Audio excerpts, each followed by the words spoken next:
Hey guys, are you a student who wants to study abroad but it is quite expensive? Are you from a middle class family who does not have enough funds to pay upfront for the child's education? This video is for you. In this video, I share all my experiences during my stay in Europe for the past 6 years and how I studied for almost free. And then stay tuned till the end of this video where I share some more money making tips that I learned over the past 6 years that really helped me pay all my bills while studying.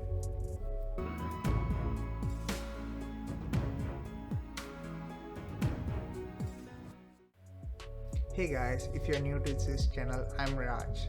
I'm a medical student, currently at third year medical school here in Poland, studying veterinary medicine. I'm an engineer before. I quit engineering and I smoothly transitioned into medicine, and I pay my own tuition fees and my own living bills by working and studying at the same time. In this channel, I help students who wants to choose his or her university courses and design a dream career with they genuinely love, and also help working professionals who wants to switch from their boring old jobs to something that they really are passionate about. And I help you guys navigate through this journey with utmost confidence. I still remember when I was in my second year, one of my teachers were talking about studying abroad. So when I closely listened to that, one of the things that was mentioned was if we choose our courses right, sometimes we can study for very cheap or even free, completely free for the most part. So it just blew my mind. So one of the key things is starting early is the important thing. When you are studying your bachelor's right from your second year, assuming your bachelor's is 4 years, I would say start planning your higher educations right from your second year. So if you do the proper planning and research, you can almost study for free or cheap for the most part.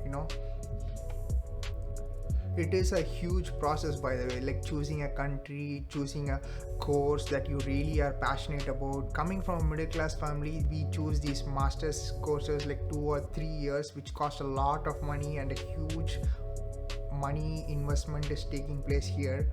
And this 2 or 3 years of education basically dictates our next 40-50 years of working career, right? So it's crazy. I'll just repeat one more time. Just this 2 or 3 year degree that you're going to choose, for the most part, for most people, it's going to dictate their career for the next 30, 40 or 50 years of their working career. So it's crazy important. So I would like you to start your research as soon as possible right from your bachelor's, maybe first year or even second year, assuming your degree is 4 years in length. So I made like 3 major changes in my portfolio that completely changed my profile into complete 360, and they are: number 1, in my case, I understood that I'm not from IIT, I'm not from NIT, I'm not from BITS Pilani. So the university that I studied, I did my undergraduate, most abroad universities won't be knowing it. So I wanted to sell my portfolio better. So I need to do something that my abroad university will recognize it. That's the first realization that I had. So I started working towards it. Instead of doing any random workshops or any courses locally in your neighborhood, I started doing courses in Coursera. The reason being, most of the courses in Coursera are being taught by international recognized universities all over the world. So if you say that I have a 3D printing certification, a specialization certification from Illinois Urbana-Champaign University, it's awesome. People know it. And if I say that I have a deep learning specialization from Stanford University, people know it. So instead of having a random local providers course, go for something that the world understands, okay? So that helps to sell your portfolio better. So I started the Coursera courses. I started doing like 3 to 4 courses along with my 6 subjects that I have to study for my undergrad every semester. So I kept doing it for a while, like almost like 2-3 years. I ended up doing more than 20-25 certifications, and then two specializations actually, and I also was given the opportunity to be a mentor and alpha tester for some of the courses in Coursera, and some of them were unreleased where we alpha tested to see whether the bugs and stuff and how the courses are, is it even doable, the projects are able to be done or what. So these are the things that I was able to do just by doing this courses at home. Many students make this mistake. The thing is, they choose a university and then they end up liking it and they are emotionally vested for this university, and then they don't get their admit, and then they feel really heartbroken. One of the big problems here is they just think getting a very high CGPA is enough. That's not at all true at this point, because there are so many students from India, China and Brazil who are having very high CGPA, but the problem is when all of you guys are having very high CGPA, there's no way to filter out the applicants, right? So you need to make sure that you have a portfolio, not just a CGPA, high scoring marks and stuff. Okay, you need to do something extra, go that extra mile for a course. Let's say if I'm into artificial intelligence and robotics, for example, I would like to show my portfolio that I have done 3 or 4 projects and some evidences to show that, or maybe a website or something, and I may or may not have published some publications, research papers, journals, and then collaborated in international projects or so. So these are some of the things that you are doing for the sake of the AI and robotics master's degree. So it shows your extra interest compared to the rest of the crowd. So those are the small things that helps you stand out actually. In my case, what I started doing is I started doing a lot of hands-on projects. I started buying the components, IC, chipsets. I started as an embedded programmer, and I started doing small circuits like line follower robots, ultrasonic radars, and gesture controlled robots, small robots that, and started to participate in university competitions. And slowly I started going into advanced level, like building a complete 3D printer from scratch, building a drone from scratch. So these are some of the stuff that I did, which gave me a lot of confidence. And also you will realize like whatever you study and what you do in real projects or in maybe in the industry is completely different. So that's why it's very invaluable that you do these projects actually. So this is the second biggest change that I made to my career. The first thing is to do courses that are really recognized by the rest of the world, especially your university. In this case I did courses from Coursera. The second biggest thing is to do projects and immerse yourself practically. And the third biggest change that I did is getting out of my comfort zone.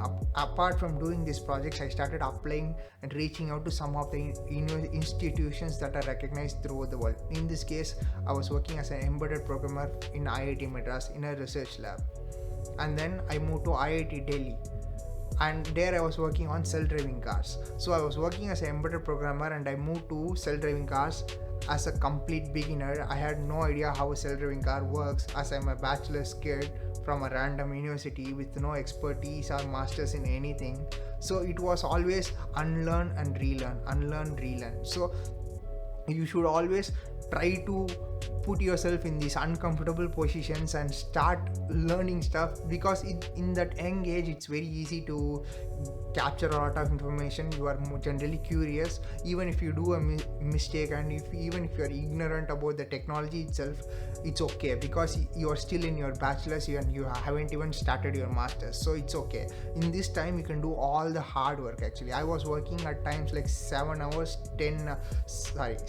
days 10 hours a week at times, just to finish these projects, because I was not experienced enough. But I gained all the experiences. I worked like 3 to 4 months in these IITs, each of them, and it felt like I was there for like 1 or 2 years or something. I learned so much from these institutions actually, a lot of experience. And during this time, I also was parallelly researching and applying to masters all across the world, especially Europe. That's where I wanted to go because it's much more cheaper for me. I applied to like 9 universities. After making all these changes, in parallel I was applying to all these 9 universities, and I got admitted in all 9 universities. Some of the bigger institutions were TU Delft, it's in top 15 in the world, TU Eindhoven, TU Twente. These are some of the institutions in Netherlands, and I applied a bunch in France, Italy, Germany, Sweden, Finland. So I got admitted in all of these institutions. So the ones that I finally chose were a dual masters in AI and robotics from TU Berlin, and then KTH Laurel Institute of Technology, Sweden. So I study 1 year here in Germany, 1 year in Sweden. I was provided a full scholarship of 24,000 euros over the period of 24 months. So every month I'll be paid 1,000 euros to study, and my tuition fees was reduced to half. So what I wanted to say here is like all the hard work that I put for the last 3 to 4 years during my bachelor's, with almost no pay for the most part, and a lot of time and tons of failures, really paid my bills. At the end of the day, I did not have to take any educational loan. I studied for almost completely free. And also I started doing one more important change which I wanted to tell you guys as a bonus tip for this video. Part-time jobs, applying to part-time jobs, I cannot stress this enough. It gives you a lot of exposure to the country that you have chosen, how the things work there, how to work and make money while you're studying. And in the EU you can work like 20 hours legally as a student, so that's the legal limit that you can work for. Most of the students apply for TA, RA roles in the university, teaching assistant and research assistants. It's sometimes very competitive, most students won't get it, so I would highly recommend you to apply for jobs outside the university, okay, because it's far less competitive. Most people won't apply. Most people try for TARA jobs, they don't get any reply, and they just sit and just study their course and do nothing. I started applying to all the engineering startups, early stage startups in the incubators and outside the universities that are close by. I got so many replies, so many job offers just by applying, just by throwing a stone at it. It's okay if you don't get any reply, but if you just apply, you will get so many. You can see what's out there, like some of the job offers that I got, I was in India, but that time I haven't even left for my masters. I was applying from India. I was already getting replies and already was doing interviews actually. So it's very crucial that you think out of the box and do something that most people are hesitant to do. That's very, very important. Some of the best jobs I would say is like being a programmer. Let's say in my case, I was an AI programmer. So one of the interesting story is one of the courses, specializations I did in Coursera is AI, and my master's is in AI. So I basically know how to code AI before even going for my master's. So it really helped me apply AI rather than studying AI in my masters, and also work in these companies, in the very, very early stage, while other students in my masters were studying or learning AI for the first time in depth, So yeah. And there are some other cool jobs like in Europe, like you can do like English teacher, maths teacher for the European kids. That's an interesting job that's out there. Video editor, that's also a role. Even if you do not know how to do video editing, you can teach it over a week or a month, and then you can start doing it as a freelance video editor as well. And one last thing that I will say is apply for a lot of scholarships, and don't just bank on them. Just try to apply. Many students apply for scholarship before they get admitted, or they stop applying once they get admitted, and they just don't care about it after that. So there are scholarships during your studies as well, so you have to do a lot of research, and there are also a lot of projects with funding. So you can reach out to those professors or PhD students who have the funding and they need some kind of assistance.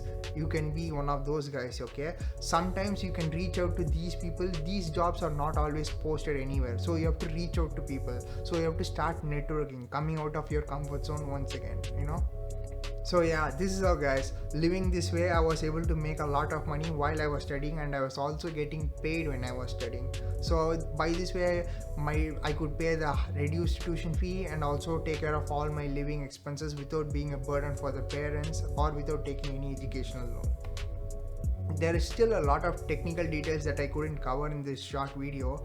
If you guys are interested, I do a one-on-one session with students who wanted to choose their masters or any higher education abroad. It can be Europe, UK, USA, wherever it is, I can do a one-on-one session with you. I can help you choose a career that you genuinely love, and I also help working professionals who wanted to switch careers. So if you guys are one of those people who are struggling to go to everyday boring job and you really don't see yourself leading a happy life working in these companies, and you really wanted to change your life and then for the better, please reach out to me. Let's see what we can do together. We can find what you are genuinely passionate about and how we can monetize it. I will attach the links to the description where you can apply to contact me. And thank you so much.